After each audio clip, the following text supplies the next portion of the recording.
Oh, you're just a WWE shill. You give me Final Countdown music, I'm all in. I thought he was very uncomfortable cutting that promo because he's never been that guy. He's the snake. You can't trust the snake, Coach. I'm not saying they're doing it intentionally, Tommy, but it looks fairly obvious to me. There's an unwritten rule in pro wrestling that if you're leaving a company or you're retiring, you don't walk out the door as the champion. Pathetic. Really, man. And Cody's a top talent, man, and they're not treating him right. What's good, everybody, and welcome into yet another episode of your new favorite pro wrestling storytime show.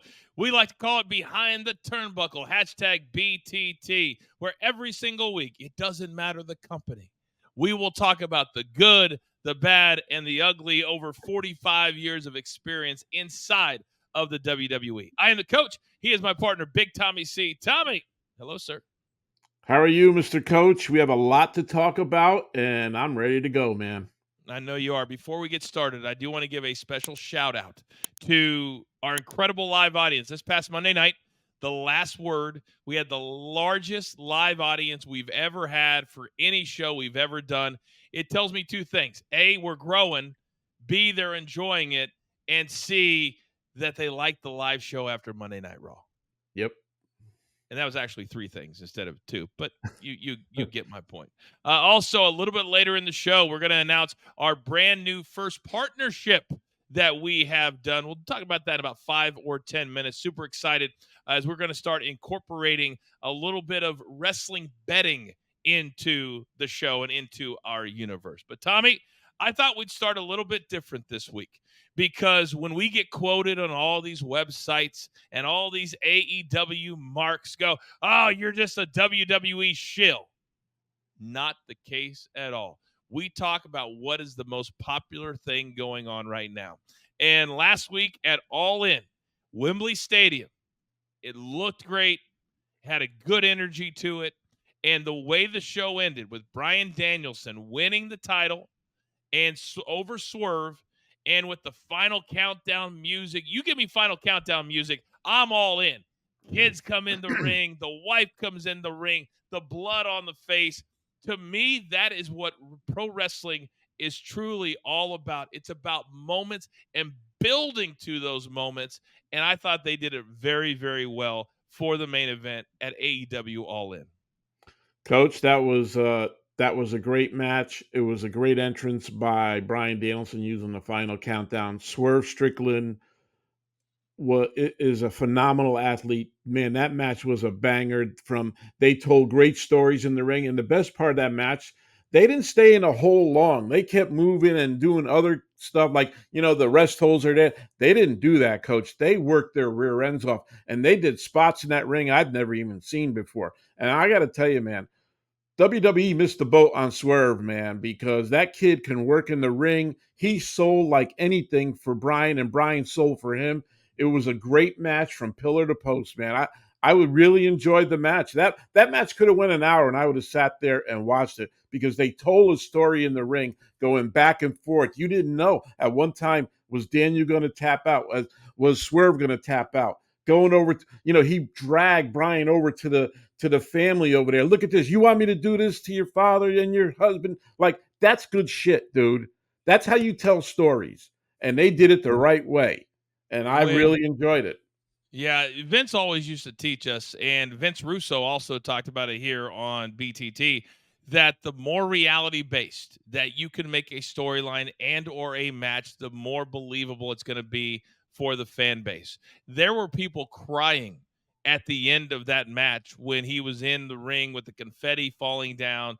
And the one thing about WWE is they're such a behemoth. They will never admit, Tommy, when they've missed the boat. They'll never admit when maybe we should have kept that guy because we got all of these guys over here. And I think what you're saying about Swerve is he could have been a really good hand right now, because we talk about it here on the show all the time. When you have to have multiple 3 and 4 segment matches in one show, that means you don't have enough talent. And they swerve it for us and go, no, we want to give them all the time. You don't need to give them 25 or 30 minutes a night on Raw. It's about leading to the big PLEs, and that's when you get the big super long matches. So Swerve has been a guy that And candidly, I don't watch all of the AEW shows. I watch the big one on Wednesday, and I'll watch the PLEs. But I agree with you in that aspect, Tommy, that they could have figured it out.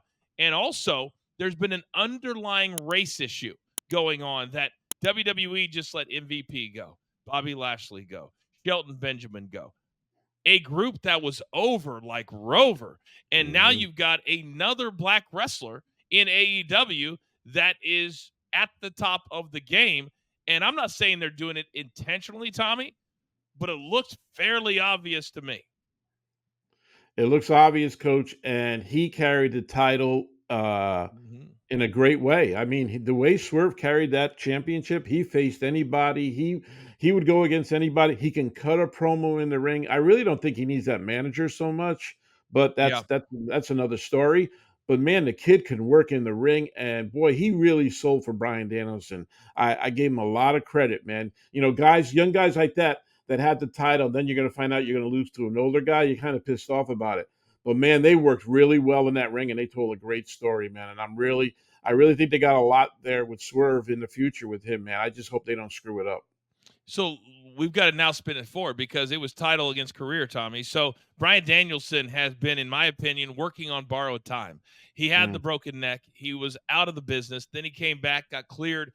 And I hope that this is it for him. But if it is, Tommy, it's an interesting decision to put the title on him as he is technically walking out the door.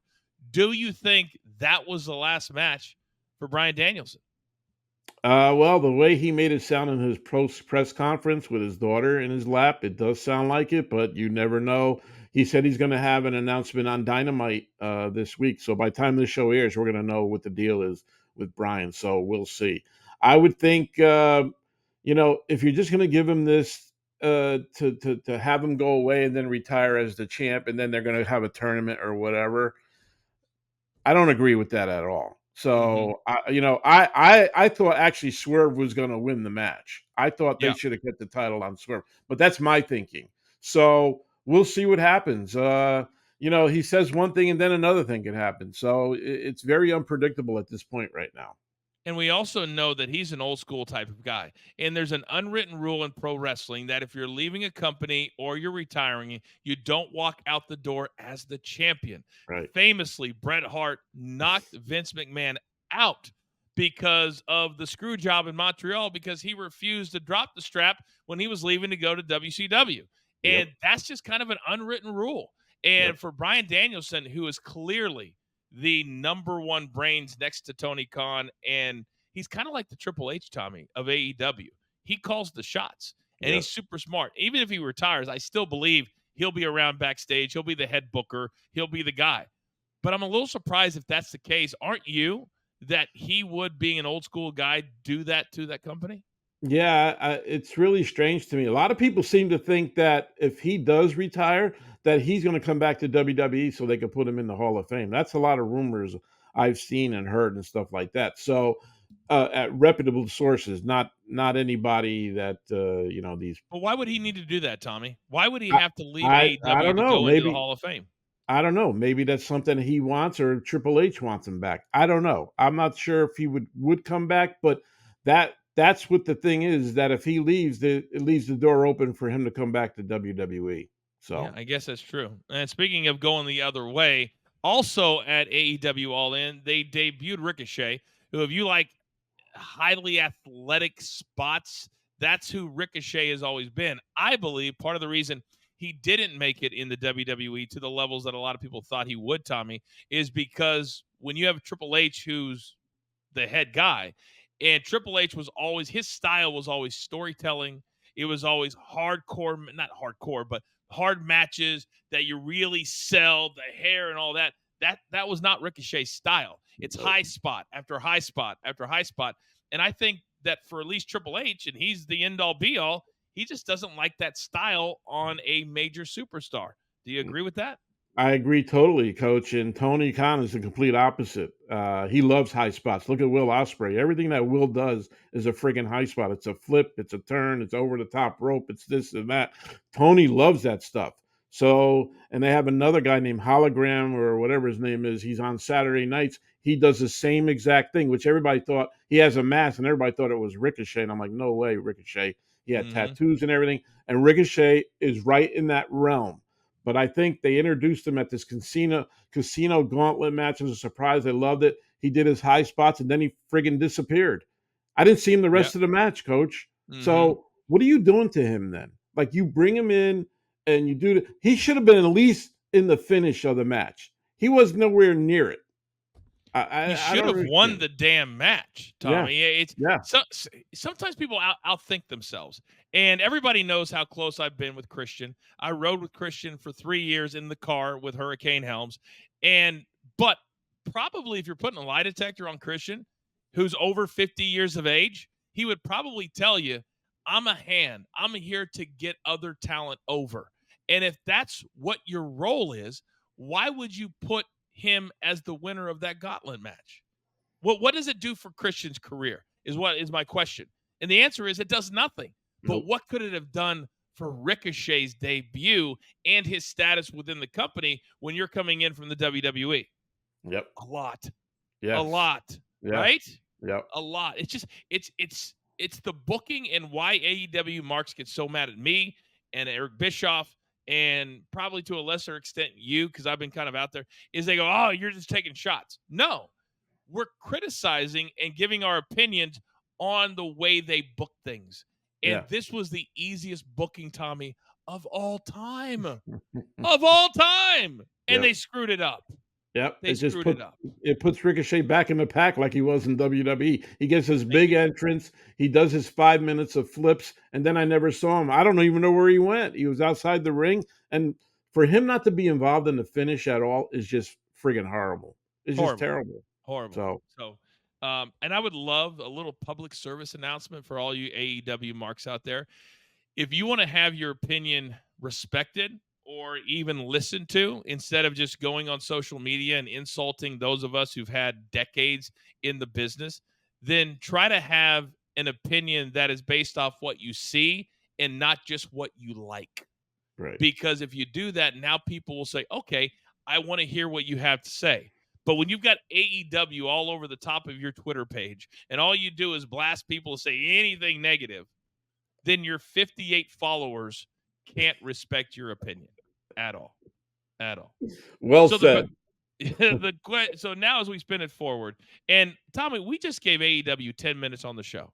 So I don't want to hear anybody say that we don't talk about Right, AEW. right. But here's the thing, and I heard Eric Bischoff talking about this, is they get a big crowd over there, whether it was 37,000, 50,000, whatever it was.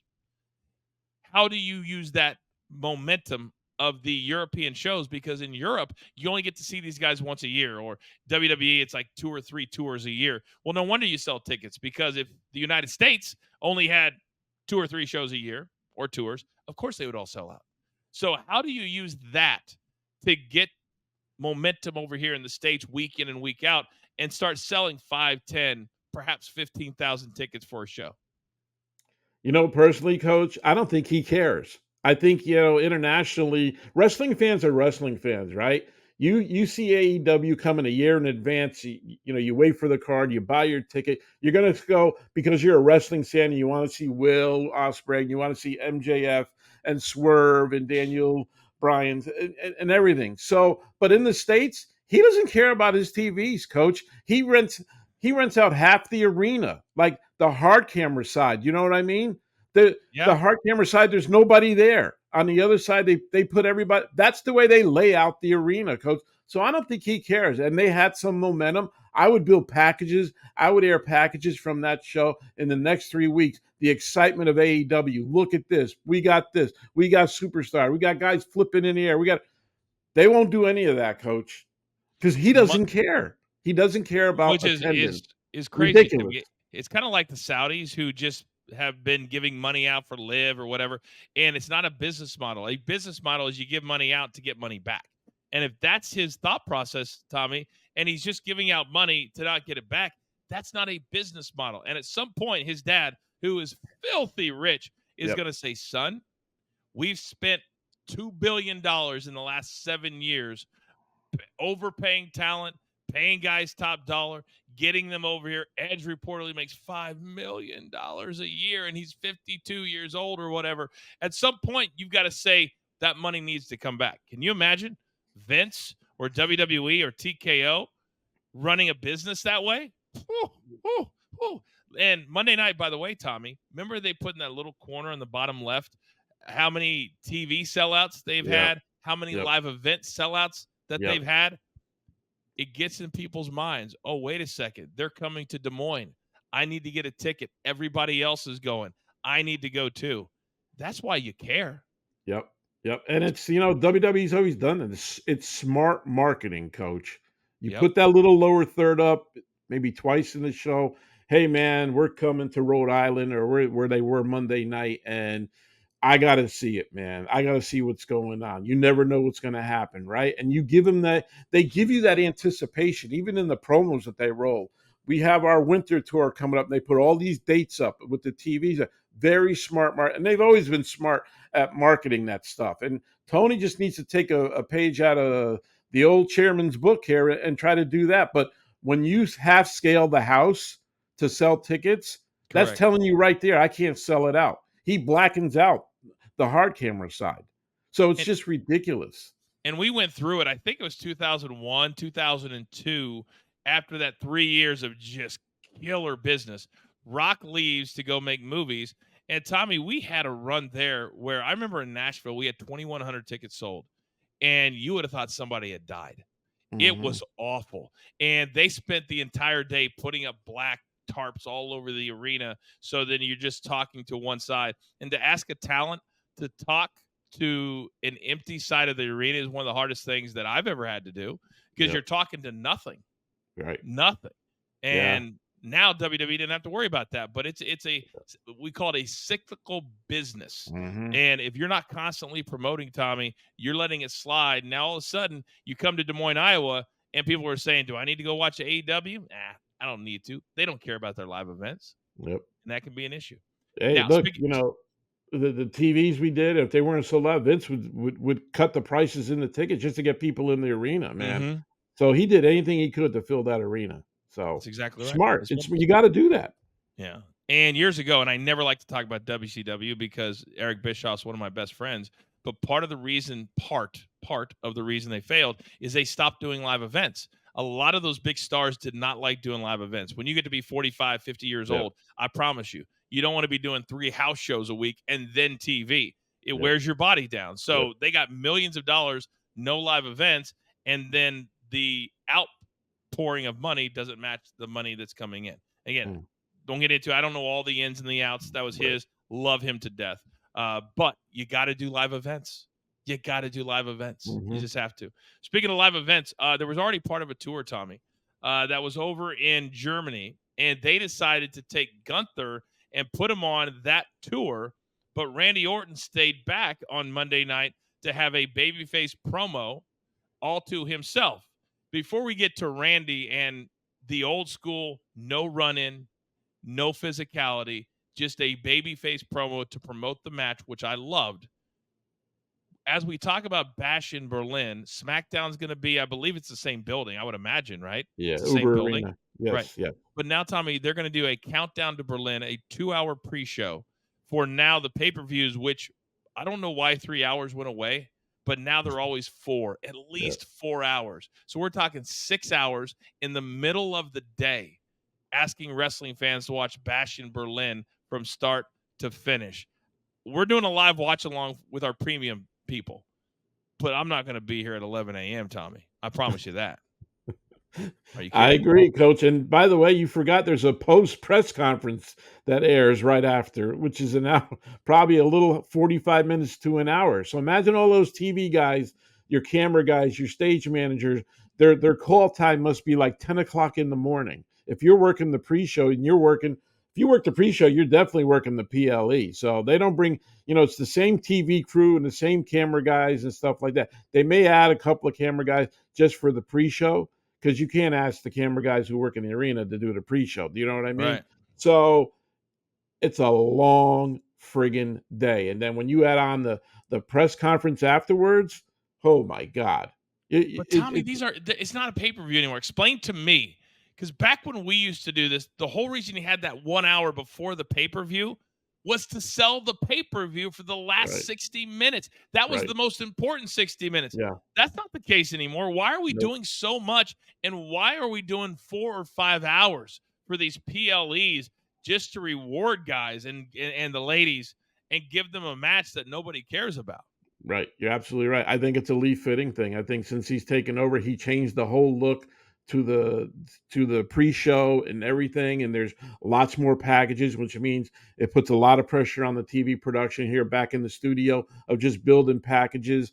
They're probably going to do a shitload of stuff on Germany with Gunther and maybe going to his hometown and walking or whatever the case may be. But that besides doing the pre-show, right? You have all these packages, and now you have the packages for the PLE also. That's a lot of work, Coach. It's a lot of And work. everybody thinks like, oh, the package is 2.5 minutes. Oh, it takes you 10 minutes to do it. A 2.5 minute package takes you about 4 to 5 hours to cut. At least. Audio, graphics, music, everything. So when you think you see a 30-second promo, it doesn't take 30 seconds to do it. It takes about 3 hours, 2 hours.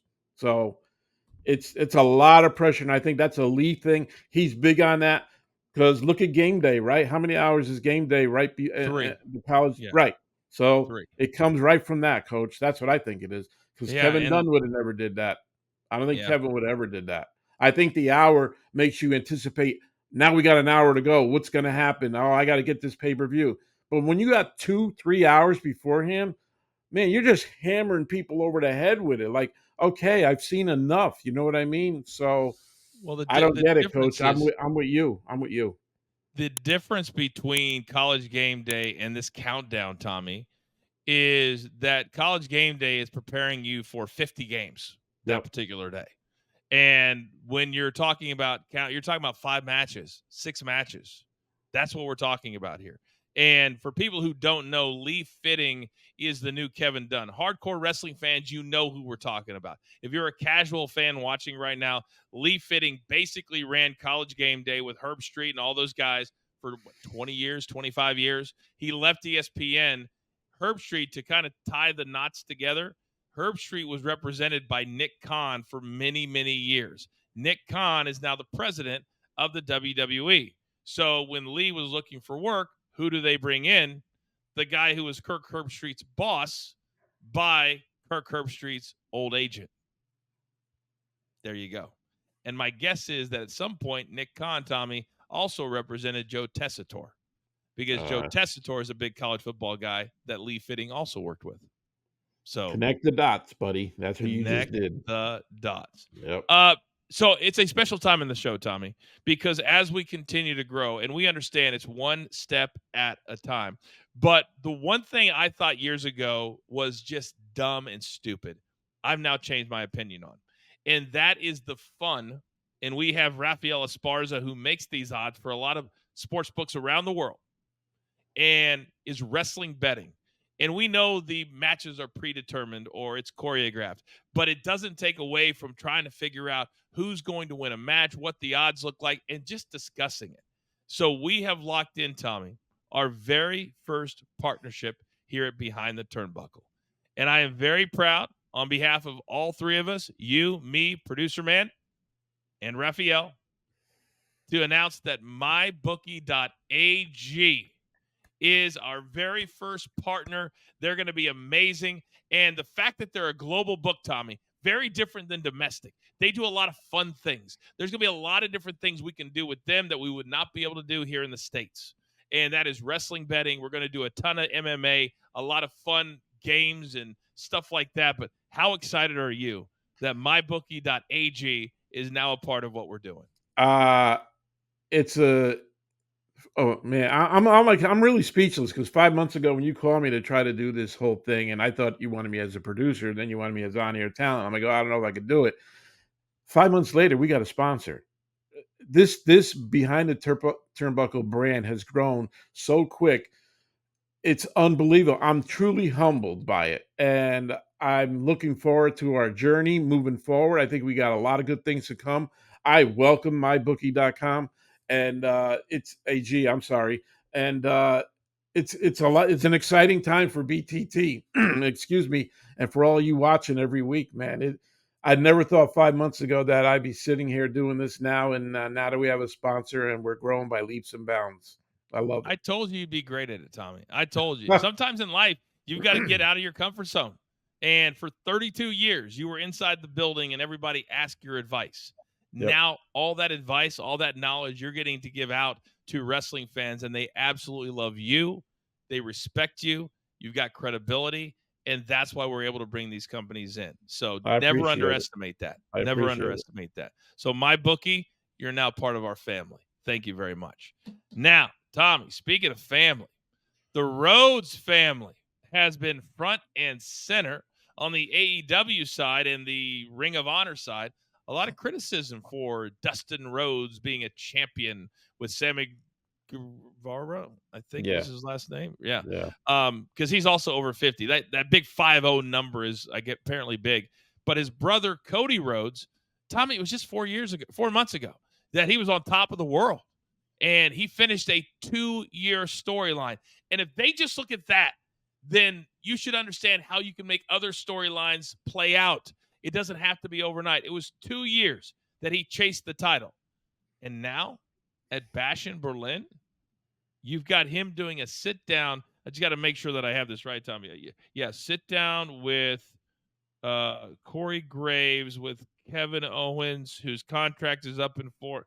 Tommy, what are we doing? They've completely buried their champion on SmackDown, in my opinion, based off of where he was. Since WrestleMania, Coach, his luster, he seems like he's been put on the back burner in my eyes, man. It's all been about the bloodline. And let's face it, I mean, I like AJ Styles. He's not on the level of Roman Reigns. His match in France, it was a banger, but it's not on the level of Cody Rhodes. And now you don't even have storylines for him. You have Cody Rhodes picking a guy in the middle of the ring, Kevin Owens, to wrestle him at Bash. Like, you can't even come up with a storyline. It just seems like he became irrelevant. And I don't get it. This guy works every house show, every live event. He works his butt off. And it just seems like the luster of that championship has gone away. Like, they don't even let him come on Raw.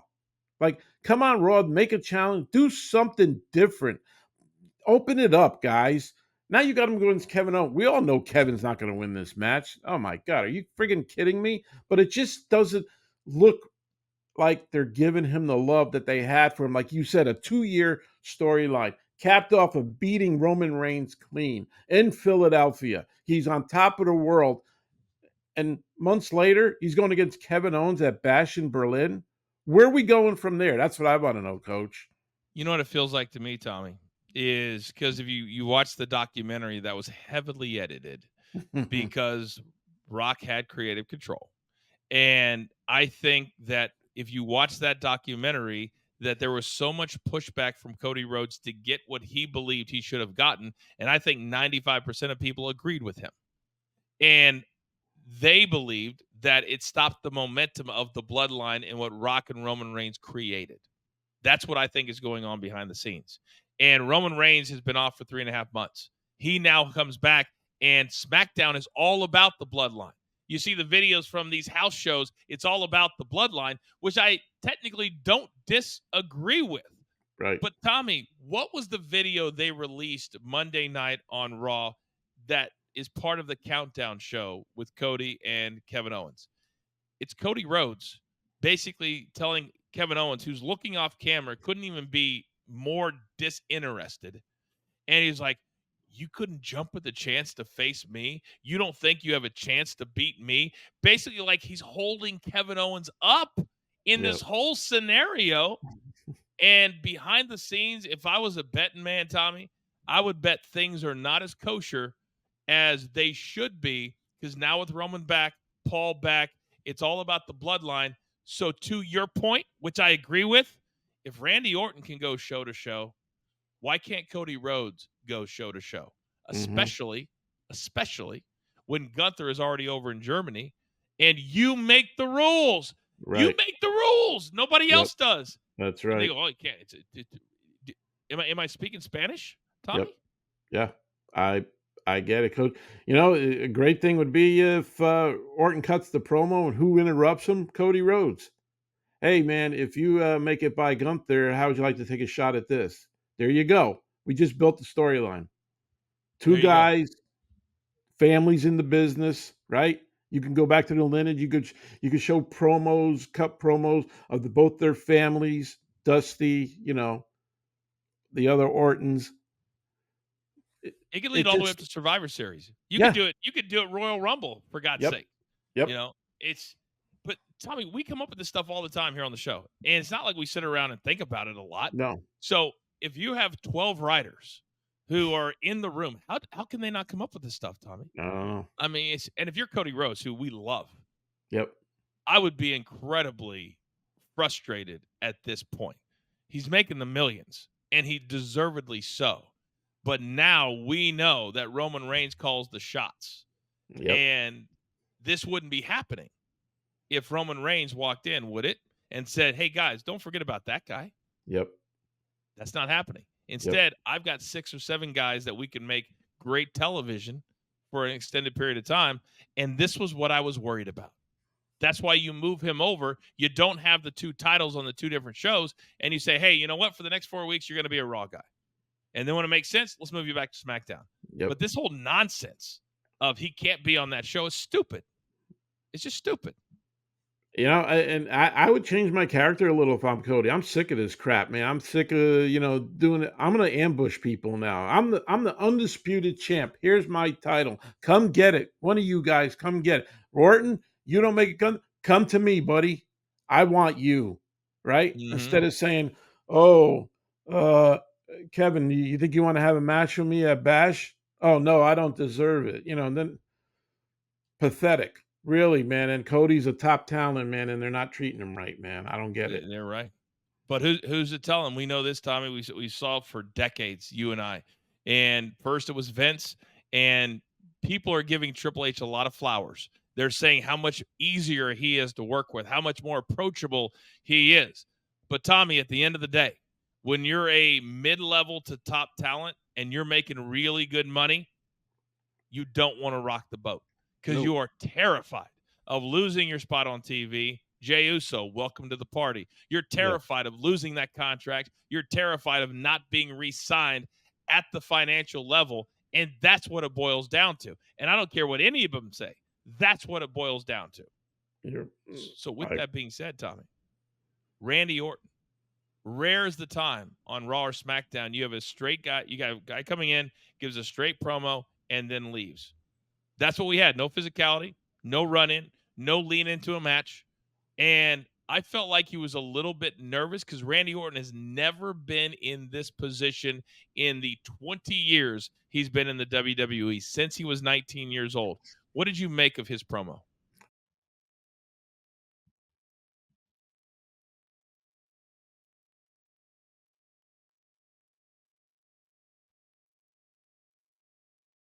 Mm-hmm.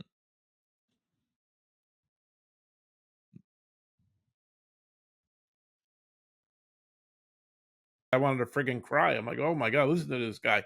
So it's I would keep Orton the way he is instead of trying to make him this total babyface. And then we got this big international German guy who is the heel and trying to make him this big time heel, the old school Ivan Koloff kind of guy. You know what I mean? So it doesn't work for me. I like Randy Orton having some edge to him, and he didn't have edge to him on Monday night, and it looked like he felt uncomfortable talking about it. So yeah, it really did. It really did. So let me ask you this, Tommy, because clearly they told him when he came out, and I thought this was kind of funny. Walk down, slap hands, sign a couple of autographs. This is your moment. And whoever handed him the poster, they had one of those big markers. He takes it out of his mouth, goes to sign it, and the marker's dead. So now he's got to find another marker for somebody right there. And we're on national TV. He looks into the cameras like, just 1 second. If you're going to have a shirt on over your tights, put a black marker in your tights. Yep. And when you come out, just take it out, boom, sign it, and make that a part of your shtick. It's not that hard. Nope. If you're going to sign autographs. But grabbing them and relying on the crowd for those little details, Tommy, are things that they don't think about. that you have to think about. Yep. If you want to come off as this huge baby face who understands how much the crowd loves you. And he Yep. said it in his promo. He said, I'm not really used to you guys Yeah. singing my song. Yep. Right? I'm not used to you bringing a poster with the Viper's name on it, asking me to sign it. Yep. Well, make it a part of what you're used to. Have that marker in your pants or your tights. Be ready for that kind of stuff. Think ahead of it. But I'm happy on a personal level, Tommy, because he's come a long way from the guy that I knew 20 years ago that got in trouble all the time and just did stupid shit. Yep. And now he seems like he's really a locker room leader. All right, final topic. And do not forget, if you are a premium member, if you're a member of our BTT crew, we've got a separate show called The War Room that releases at the end of every single week. Me and Tommy chop up the 5 biggest topics according to us. And I wipe the floor with him every single week. It's embarrassing. Embarrassing. But Tommy, something else that was kind of embarrassing. And we go back to the details. I love the spot with Bronson Reed jumping off the ledge onto the car of Braun Strowman after they took their match outside. Fantastic. Here's the problem. If you're one big SOB and you're staying there complaining about your hands afterwards and after the commercial when 4 or 5 minutes has gone by, where was Bronson Reed? If Bronson Reed can just get up and walk away, but yet Braun Strowman, because the impact should have been the same for both. Are we inadvertently burying the character of Braun Strowman? Absolutely, Coach. He got buried when he said he couldn't feel his fingers, and he's laying there, and you got Adam Pearce over him going crazy like he had a friggin' heart attack or something like that. And Bronson Reed just got up and walked away. Like, what does that tell you? You just buried that one big SOB that McAfee gave him that name like he was this real badass. Well, he wasn't badass anymore. And that just puts Bronson Reed over more, which is what they want to do. You just buried Braun Strowman forever of being the big guy and kicking ass. That's what you just did in that little match right there. So, what Braun is there now. So what are they going to do with Braun? Why would I want to see Braun in any other match? Because he got buried by Reed big time. Didn't get up and walk away. If he got up and walked away, then you maybe could start a little program with these two. But it's done, dude. It is done. The point you're trying to make is this, that when you bury a guy or you punish physically a guy, after you showed the tail of the tape, 6'8", 6'5", 330 pounds, 380, all that kind of stuff, and they're on the same level, and then Bronson beats him up and you're pushing him to the moon, the one thing you can't do is bring back the guy that you just punished outside jumping onto the car. Right. Because now you're taking Bronson Reed backwards. Yep. And you're trying to take him forwards. Mm-hmm. I thought they had a pretty cool deal with the promo saying, I'm coming back for you to The Miz. And then The Miz loses to Paul Dunn. And so are we not connecting the dots, Tommy? Why would Bronson Reed, who you're making into this big, badass, 330-pound thighs as big as my entire body, and then you're threatening The Miz, who then goes out and gets beat by a cruiserweight and Paul Dunn? Yeah, it doesn't do anything for Bronson Reed, that's for sure. Nothing. Nothing at all. Nothing. What are we thinking? And I'm not saying that you and I are the best bookers in the business, but it's pretty simple. The details are overlooking, which we're always going to take back, Tommy, to there's too much content. And all they're trying to do is throw this stuff together. And the boys don't have the balls to stand up and say, this is dumb, because they're trying to protect their spot, which I would probably Tommy, I did that so many times. When somebody sends me a video of something stupid that I did 20 years ago because Vince asked me to, that I knew I should have stood up for myself and said, no, that's stupid. I'm not going to do it. It's hard to do, Tommy, because where else are these guys going to go and make $300,000, $400,000, $500,000 a year or $1 million a year? Yeah, you're absolutely right. And it's a different world now. Now that TKO is taken over and Triple H is the leader now, it's no more just one guy, as we know who that used to be, that you can go in and talk to and say, hey, I'm not happy about it. It's a whole company and executives making decisions. I mean, they even TKO gave away when Roman Reigns was coming back. Oh, he'll be back at SummerSlam. It was a press release. Would the chairman ever do that back in the day? Would anybody do that? No. But they did it because they Entire don't care. business, Tommy, Yeah, is based off of surprises and moments and emotion. But you put it in a press release that your biggest star is coming back, and it's to do a run-in. It wasn't to do a promo. It wasn't in right. a match. It was a run-in. So why would you tip that off? The Yep. crowd, all the crowd did was look at the entrance the entire time. That's all they did. Yep. They weren't even watching the match. Oh, Yep. my gosh. It's got to be so incredibly frustrating. And I know that a really good friend of ours, his name's Jason Robinson. And for anybody that doesn't know that name, you shouldn't know that name. He was the brains and creative mind beyond all the sets, all the years. He was the guy. And he is walking away, Tommy. And I'm telling you right now, all these guys wouldn't be getting fired or walking away if there wasn't something very serious going on behind the scenes right now. Do you agree? I totally agree, Coach. Yep. I think their hands are tied now, and with budgets and everything. That's one thing. The old regime budget was nothing. It was to put the show on. It was all about the show and entertaining the fans with the big sets. And you don't even see pyro anymore, Coach. No. You don't even see it, No. right? Correct. So it's totally changed. And it's not like this company's not making money either, Coach, because they are. But here's the deal, Tommy, and I'm so glad that you're on the show because I want you to react to this. I dug a little bit deeper on the Netflix deal, and it's $5 billion, correct? That's the Yes, number. sir. Oh, Yep. the company's going to make all this money. What department did you help run for all those years, Tommy? International. International. And part of the way that Vince was able to increase the viewership and increase the bottom line and the revenue was to do licensing deals with individual countries. Is that not correct? Absolutely. So you would get between 130 and 160 checks. They would do Raw on Monday night, SmackDown on Tuesday, edit it, and then Raw would air in most countries Friday, SmackDown on Saturdays. Yep. And then there's a check coming in from every country. So Yep. imagine Raw getting paid 150 times. Tommy, I dug into the deal, and I don't know if you even know this yet, but that Netflix deal, because Netflix just went worldwide, they now have gobbled up all of the international TV rights for Monday Night Raw. So all of that international money that was coming in separately, Gone.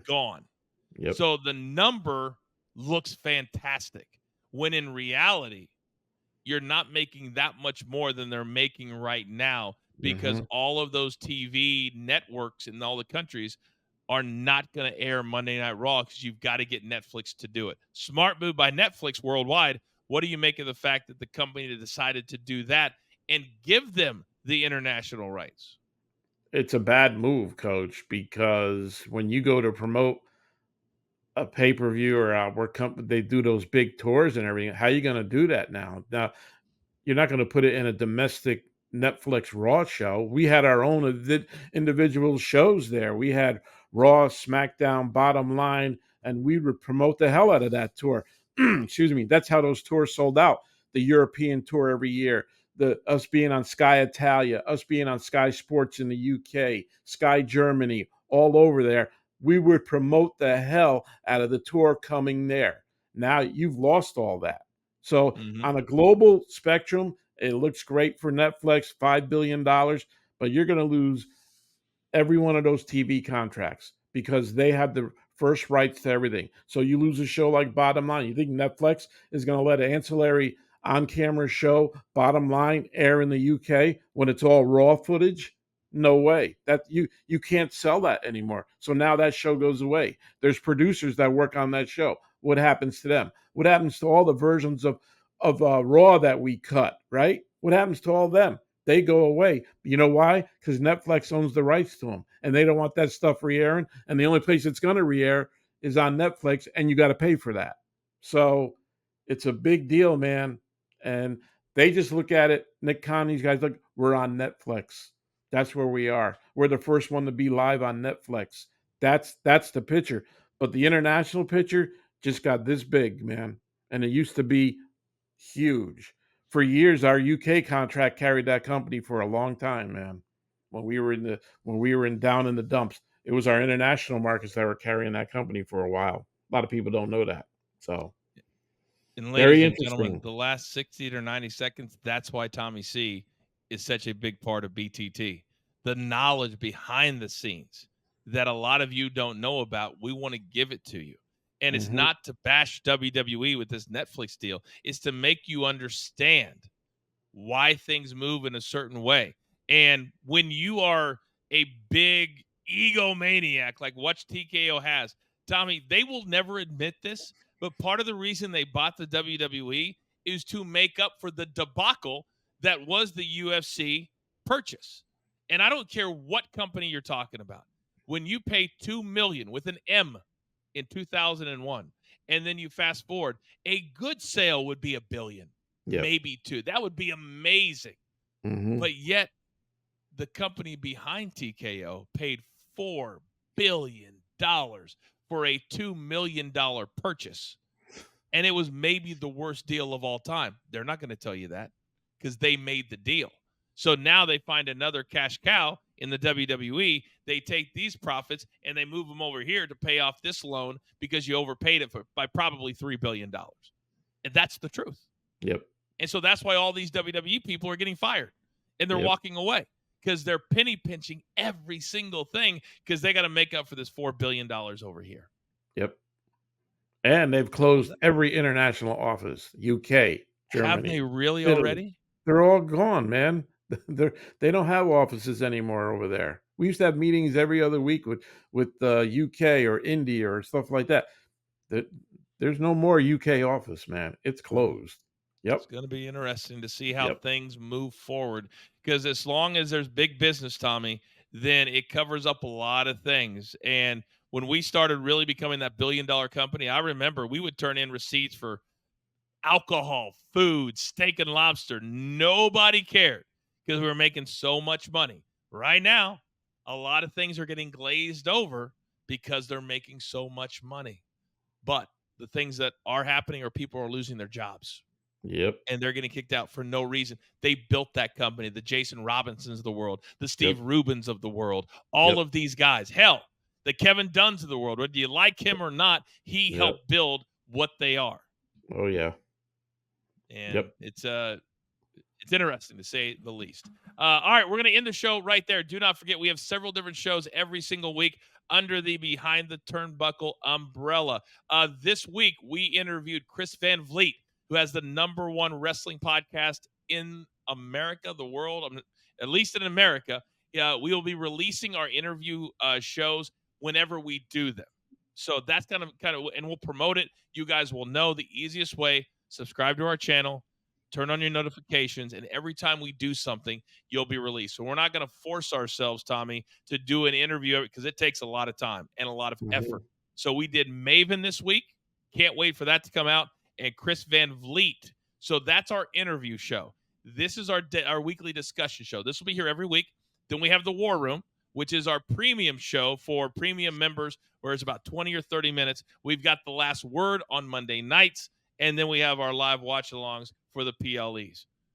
Tommy, is there anything else we can give the people? I mean, that's a lot of stuff that we're doing for them. That's A a lot. lot of stuff, and we love doing it, man. We So love doing it. We yep. certainly do. And we will continue to grow with our little group of 3 that we have here at the show. I hate sliding Raphael. Raphael's a part of what we're doing. So Yep. I'll say 4, our team of 4. But we're now taking that next step. So have some patience with us as we continue to grow and bring in other entities as well. All right, Tommy, you're the man. Great show this week, buddy. Thank you. All right. He is Big Tommy C for producer, man. I am the coach. And understand this. We've got to create a BTT style of signing off. So I kind of do this with DTL. Let's see if this works. Understand this. There is only one thing left to do. And I believe you all know what that is. You've got your marching orders. Let's take all of these BTT shows. Where? MyBookie.AG. So straight to the pay window. My entire crew. Love them all. My man, Big Tommy C. Producer man behind the scenes. Raphael, our numbers guy. I am the coach. We're here every single week, multiple shows a week. We do it for you so we can enjoy it with you. It's what we're all about at BTT. Take care.